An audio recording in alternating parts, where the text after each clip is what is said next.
All right, boys and girls, welcome back to the second half of the show. Again, hope everybody listened to the first half of Blitz the Bookie. Great episode. If you did listen, thank you very much. If you didn't, when we're done here, go on whatever streaming platform you're on and find the first half of the show this week and give it a listen. But we are back for the second running of our right side of Kentucky sports. The Cats, the Cards, the Hoosiers, all won. They're 3-0. Was not pretty for the Cats, but they got it done. Guys, how y'all feeling about the Cats? And Anthony, you're a secret Cards fan over there that you announced that in the first half of the show. So how you feel about your Cards this week? Well, feel okay about them. You know, we knocked out a really tough team in EKU there. They're underrated. EKU, people don't know about them, but they're from Eastern Kentucky. Richmond, big party school up there. Them dudes from Eastern Kentucky, they're some head knockers. And I'm going to tell you, that was a great win for U of L to get started this year. So, you know, it's just part of it. L's up, baby. You know, it's I'll see you at the party deck. That's funny. I thought U of L looked good in the opening week. I kind of predicted last week. I said 42-0 at the half. I think it ended up being close. I think it ended up being 41-7 or 41-0. I don't know, but it was a lot. I thought I nailed it. So I mean, you know, your running back Brown, 126 yards, 2 TDs. Bell and Lacey, both of them 5-6 catches apiece, 60-something yards. I mean, they went in there and handled their business, did what they were supposed to do. We'll see what happens against James Madison this week, Friday night game. You know, I don't like the Friday night games. It's supposed to be for high school football, yeah. But you got to take the games where you can get them, put it on TV. We'll see what U of L does against James Madison. Yep, Cats got it done, but looked a little iffy there. And Indiana, they didn't put up a lot of points either. Nah, that disappointed me a little bit. I think Old Dominion either ran the opening kickoff or opening play 70 yards to go up 7-0. Maybe there's a reason everybody wasn't talking about Indiana this year. I ain't taking much from them games. I ain't taking much from him. Signetti's smart. He holding back. So I'm just excited to talk about the Cats, guys. Super excited with the 3 Kentucky hillbillies here talking about Kentucky football going into next Saturday, baby. Ole Miss going to get that ass kicked, and just ready to jump into that. So go ahead. What was your main takeaway from Saturday? Took a lot of things all week. What was the most important one? Herb Street, everybody's Toledo's going to upset Kentucky. Toledo's good. Now we beat them. Toledo ain't no good to nobody. It was the hot pick. I mean, give me a break. They were, you know, Phil still had them at 25. I see another guy had them at 24. Some people had them low as 40-something. Look, guys, they're a solid team.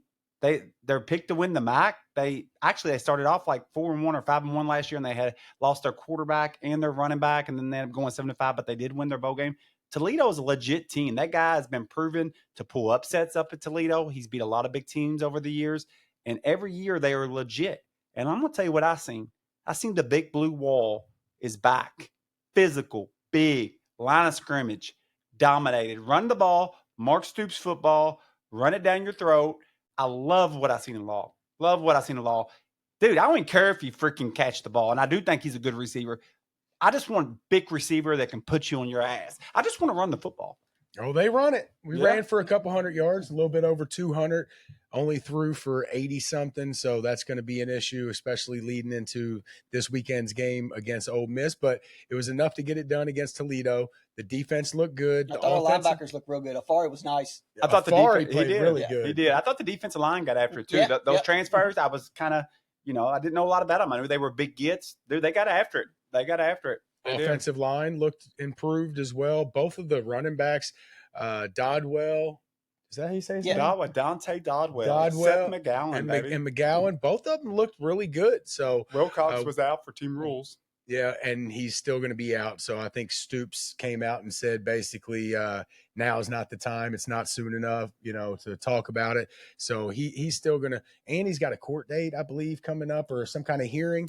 And Stoops has mentioned that he won't be cleared to play until all that is cleared up. So we still might be missing him for a handful of weeks. I think Stoops likes his running backs too. I mean, I think he likes Wilcox. Wilcox is a part of it. But Seth McGowan and Dodwell, you heard him after the game. He was super high on both those guys. I'm going to tell you what I seen, guys, and I touched on this when I talked to y'all earlier. We ran for those yards. We were very physical up front, really happy at the running game. I thought there was maybe 3 or 4 plays like they were going to be big gashers, and they just barely caught our leg. If they don't, the holes were there, the gaps were there. If they're not there, them guys are off to the races, at least for some big gainers anyways. I don't know if you guys seen that when I did, but yeah, I know I've seen at least several one where we had a okay. chance to break it through and the guy got Yeah, kind of got you the can ankle see, swipe. you always see that because Yeah. the running back gets up and they're mad, Yes, you know, yes. because they see, oh my God, look at all that, and somebody like grabs their leg Mhm. and they get up and hit the ground, and so yeah, I'd seen a couple of those, and so keep those in mind. I know you said, Charlie, I didn't get to see the very first drive. I was coming in from fishing. I know you said there was a couple passes early in the first quarter there that Calzada put on the money. That would have helped his numbers a lot. And he had one called back, a big gainer. Yeah, So. that was one of my main takeaways from the game is that the first drive of the game, Calzada looked really good. Had 3 great passes. One of them was the last play of the drive that got called. They called it a catch, went and reviewed it, called it back. To me, it looked like a catch. Maybe Josh, you saw something different sitting at home, but it looked like a catch to me. But the point is, 3 dimes dropped by Calzada in the first drive. I was even teasing, saying, my buddy said Calzada might be a number 1 pick in the draft and a Heisman candidate. He might be right because he's looking good. And then he ends up with 85 yards. So to me, the big takeaway is, how do you show so much promise in the first drive? I thought he looked really good. And then I look at the stats at the end of the game. He's got 85 yards. What was he, 10 for 23 or 20? 10 Just for did 21, not have an impressive game. But I'll tell you, on that first drive, I thought we had something in our pocket. A good positive from the receiving standpoint, which I noted this in the show before, but 0 for 8 on 20 plus yard passes, 1 for 11 on 10 plus, which whatever, that happens in a game, especially in a game like that where we're just kind of controlling the game, trying to get it out of there and move on to this week. But we did use our tight ends. We had our reception had 2 tight ends combined for 5 receptions, and they led the team in receptions. Our receivers only caught 4 balls, and they were using them, the tight ends, early. The Rodriguez kid, of course, had the big fumble after a big gainer. Yeah, that would have helped. That he didn't get those yards. Right, he don't get those yards, and that was his second big catch of the game. So they were kind of gashing them early with the tight ends. And if you're a Kentucky fan, you should know we have not used the tight ends in years. You take those 30 yards, you take the one they brought back, you take the dimes that he threw. Maybe early on, I didn't get to see the very, very beginning of the game.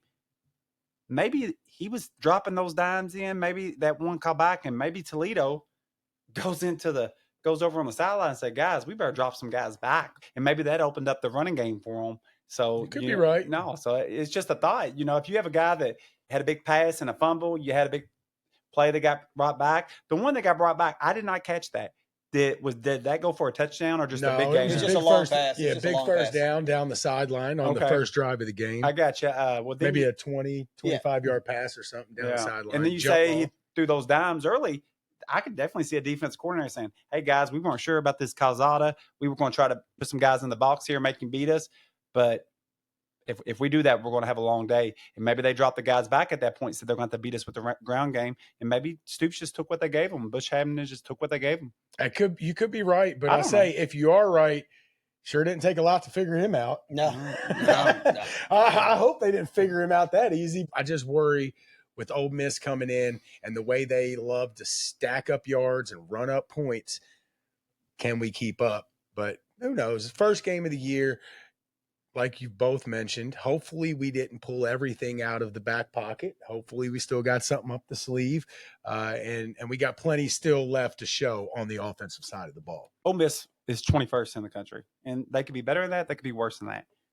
But I'm taking nothing from them putting all those yards. I'm taking 0. I just think that's Kifflin style. A lot of times you can win those games by as much as you want. A lot of those teams take their starters out in the second half, and it depends how good their backup is or how aggressive the play calling wants to be at that point or how many subs you play. Kifflin's just he's a good person to bet. He's an ass. He was probably thinking, let me go ahead and scare Mark Stoops in Kentucky a little bit, put up 700 yards. I'll put that past now, the Simmons kid, he was a good backup last year to Jackson Dart. He came in many games and really impressed. So it's not like this guy came out of nowhere. There was even people at times last year wanting him to be the starter over Jackson Dart last year. So we got to keep that in mind. He threw 2 picks. He did? Yeah, in this game. Yeah, he did. He did. They aired it out. It's Kiffin, dude. I remember in the bowl game last year, somebody said something about the SEC. I forget. Maybe it was one of these schools. He kicked the shit out of them in the bowl game, and I bet him he didn't let up to the very end, dude. I mean, like he was running up I the love score. Lane Kiffin. I really do. Dude, I do too. Next Alabama coach. No, they're going to get a disciplinarian. If Yeah. DeBoer leaves, I can promise you this: they're not going to get no more players, coaches. Saban's coming back. They'll go for Dabo first. First. of course. I'm not saying they'll get him. I'm just saying that's who they'll go. Dabo's an Alabama guy. They probably get him. That'd be a hard job. It'd be hard to get him from Clemson, though. It'd be hard to get him from Clemson. For UK to have a chance to get Ole Miss, they're going to have to be able to stretch the field a little bit. They're going to have to be able to get them to back up. I think a little bit. We're going to have to limit them on possessions. We're going to have some long drives, grind them out, keep the score low. We're not going to outscore Ole Miss. Maybe our defense is really good. I hope it is. You know, I forget which one it was because I get both those guys mixed up, the Humphreys and the Grace. But one of those guys was out for a decent part of the first half. And when he came back in, I felt like that did help. I forget which one it was. I get those two guys mixed up, that edge rusher and the names I get mixed up. I don't get mixed up as far as players. But it was the nose tackle that went out. Yeah. So well, we know what type of game this weekend is going to be.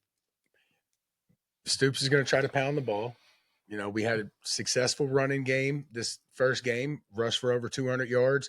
Ole Miss, did I say they led up over 200? I want to say they led up over 200 yards last game. Yes, they did. Against whoever. Georgia State. Yep. 63-7. But they did let up 191 rushing yards. So can we pound the rock and use that to our advantage? Maybe that opens stuff up for Calzada, even though that's probably what we were trying to do against Toledo, and we didn't open it up for much. But, you know, it's going to be a contrast in styles for sure. Oh, it is. Because they're contrasting. Lane Kiffin does not pound it and try to grind it out ugly and run the, you know. He ran the ball a lot last year, but he don't try to pound it out. He tries to have a more of a pro-style balance. I was going to say run the clock. I didn't finish that. It was run the clock, you know, try to manage the clock. He doesn't do that. I don't think Lane Kiffin cares if he scores in 12 seconds. Right, he don't. Give him the ball right back. He don't care. So it's going to be a complete contrast in styles. To me, it's just can Kentucky's offense keep up? Hopefully the defense can slow them down a little bit. I said in the first half of the show, 695 total yards that Ole Miss put up last week. That's crazy. When we win last year, 20-17? 2017. I mean, we slowed them down last year. That's the only way we have a chance to win this year. 2017, right? I mean, we can't win in the 30s. No. Josh, look up a stat for me real quick, if you don't mind, while I explain something. When did Lane Kiffin start coaching Ole Miss? So last year, Kentucky, big upset, beats Ole Miss by 3. That's 2024. 2022, Ole Miss beats us by 3. We should have won that game. There was a bad call and, you know, the dang key catch. That would have been a big upset in that game. They were the better team than us. And then in 2020, I don't know if Kiffin was there, but they just beat us by 1 point that game. And in 2017, and these are like all the games we played. I'm not skipping years. They just beat us by 3. And then in 2011, which I know we didn't coach then. I only think coach in 2017. But we've played this team tough over the last 4 or 5 meetings, very tough. When did he start coaching there? He started in 2020. 2020. So we've had 3 games.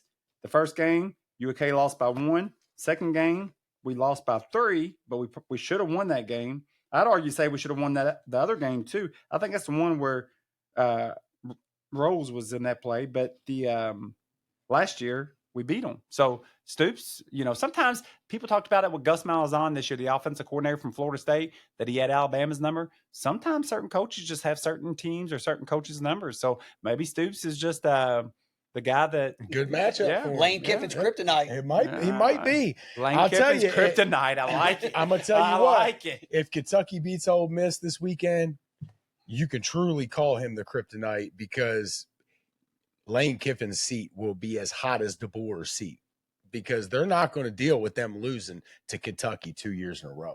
It ain't gonna happen. You know, I won't even be against. We've had a little negative energy last year. I don't care. We're Kentucky football. We're not Kentucky basketball.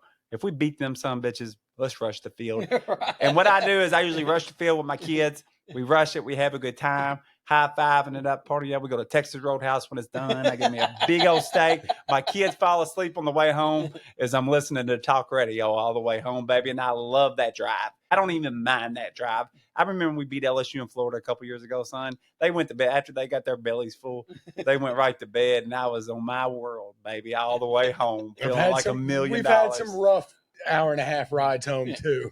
Plenty of those. Now, I'm looking forward to Kentucky having to prove something to me. I'm kind of gloom and doom right now, just because I care about Kentucky football. I want them to do well. I'm trying to keep positive. Anthony is basically the one keeping me afloat here. I'm trying to stay positive. You're like my Uncle Ricky, dog. Y'all some bitches find the bad about anything, dude. Cats are going to whoop old Mrs. ass. My grandfather used to always say, we're going to kick ass and take names. And that's what the Cats are going to do on Saturday at 3:30 at Kroger Field, baby. Stoops got his boys ready. Hey, we're going to be physical at the line of attack. None of this pussy football, throwing it around. What did he throw for, 600 yards?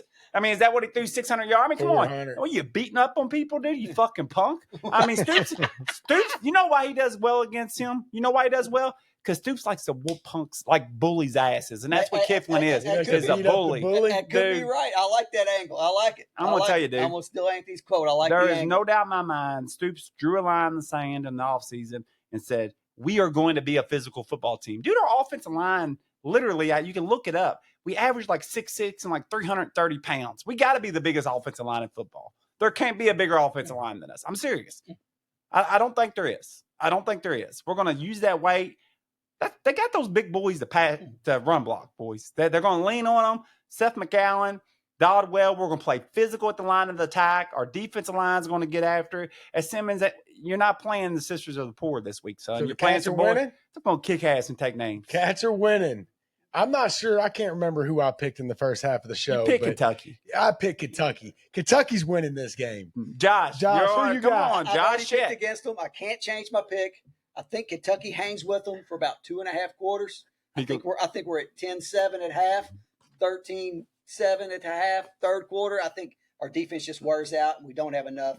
33-13 Ole Miss. You see the color shirt this dude got on today? Red shirt. This damn Benedict Arnold. Benedict Arnold. You have to make him do push-ups after. I need to. Doom and gloom. Look, I did pick Ole Miss in the first half of the show, but I picked Kentucky here on the right side of Kentucky. Damn right. Cats going to do it to Lane again. Stick the dagger in them. Kroger Field, 3:30, baby. We're gonna. Stoops is gonna turn that dial up on his seat, and when he walks out of Lexington, his ass is gonna be on fire. Hey, I got something for y'all. All right, we need to put this out to the viewers.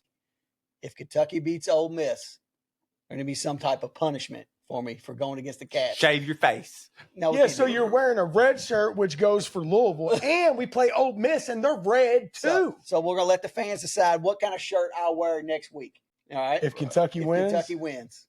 All right, I like it.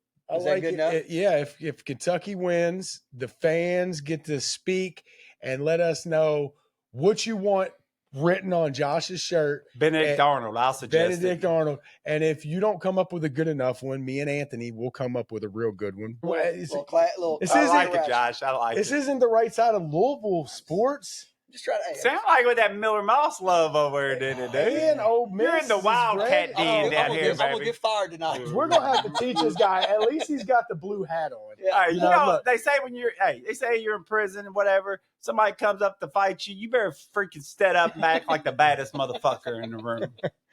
Look, I'm wearing my Dolphin stuff because it's week 1 of the NFL, and I'm pumped about it. But it's all blue around here. We cannot wear red on the set. I did it on purpose. I do wear a red hat. It took y'all 2.5 or a show and a half to figure it out. All right, who's Louisville got this week? James Madison. Who you got? Oh, it's Tom Jurich over there. Well, you got Tom Jurich. Tom Jurich's way, baby. I'm gonna drive it tomorrow. I'll send you a pic. Who you got? Louisville. I think Louisville wins. They probably we said the spread was 14.5. I say it's a 17, 20-point win. I think James Madison does some goofy stuff, keep it close for a little bit, but it's just too much. Who you taking? Earlier you was talking to Anthony, and in this show you're talking to Wildcat Anthony. So Louisville's gonna get their ass kicked. That's the way it rolls. I like it. I'm right there with Anthony. tried to not make the pick with my heart on the first half, but I've been telling you all that James Madison is no pushover. Don't sleep on him. If the Sluka kid gets in, Matthew Sluka, the backup quarterback, if you don't know about him, read about him, Google him. I'm going with James Madison with the upset. There you go. James Madison comes in to Louisville on a Friday night. Half the people, half the fans are going to be where, Anthony, instead of in their seats? Party deck. $5 tickets. I'm taking Google James Madison in the upset. I think it'll be close, but I'm going with the Fighting Purples or whatever. What's James Madison? I don't know. Well, I need to learn the mascots. I do not Virginia. know James the Madison's mascots. in. I knew that the other day, and I didn't say it. Yep. Think about it. It's a president's name. It's got to be in Virginia. It's in Indiana, who they got? I don't even know. I didn't even look it up because Let's pull it up real quick. Who's Indiana got this week? 4 weeks, or they play people we've never heard of.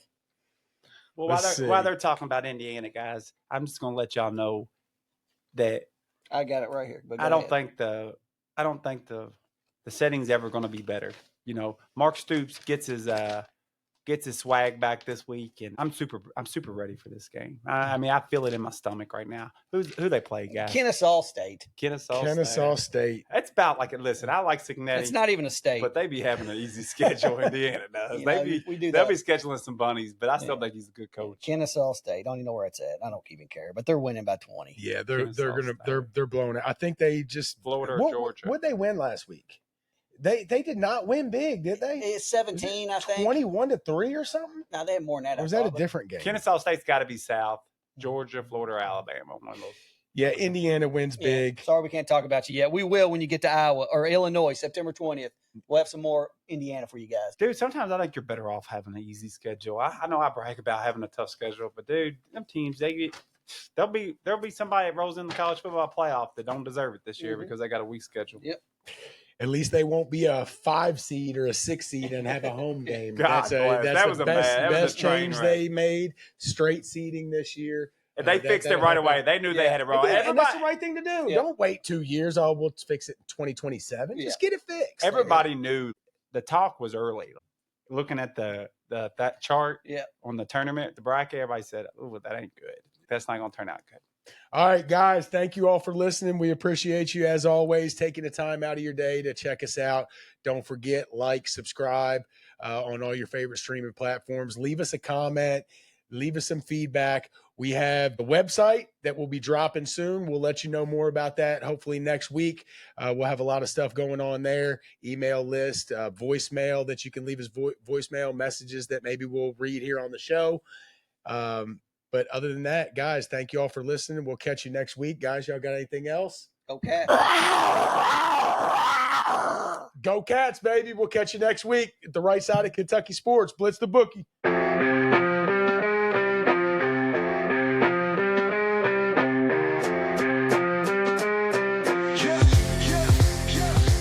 Charlie got the mic, he's dropping facts all day. Anthony's like, nah, I got the better parlay. Argue about the spread, it's a fierce debate. But when it comes to Wildcats, they align their fate. Blitz the bookies where the knowledge reigns. Charlie and Anthony bring the heat like flames. Talking parlays, breaking down the games. Kentucky Wildcats, they beat the same drums.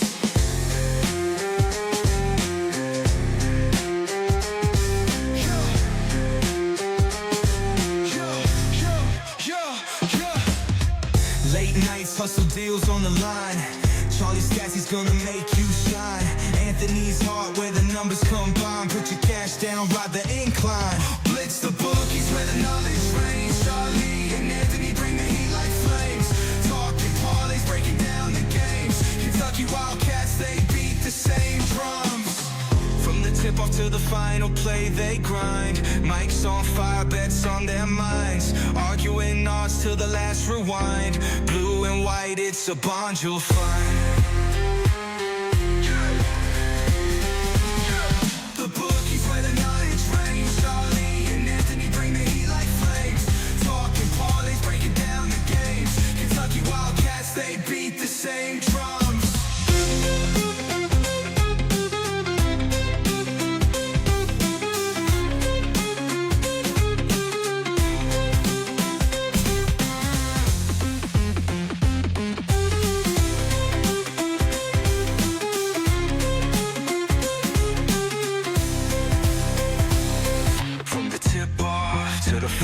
play, they grind. Mics on fire, bets on their minds. Arguing us till the last rewind. Blue and white, it's a bond you'll find. Bond you'll find. Blitz the bookies where the knowledge reigns. Charlie and Anthony bring the heat like flames. Talking parlays, breaking down the games. Kentucky Wildcats, they beat the same.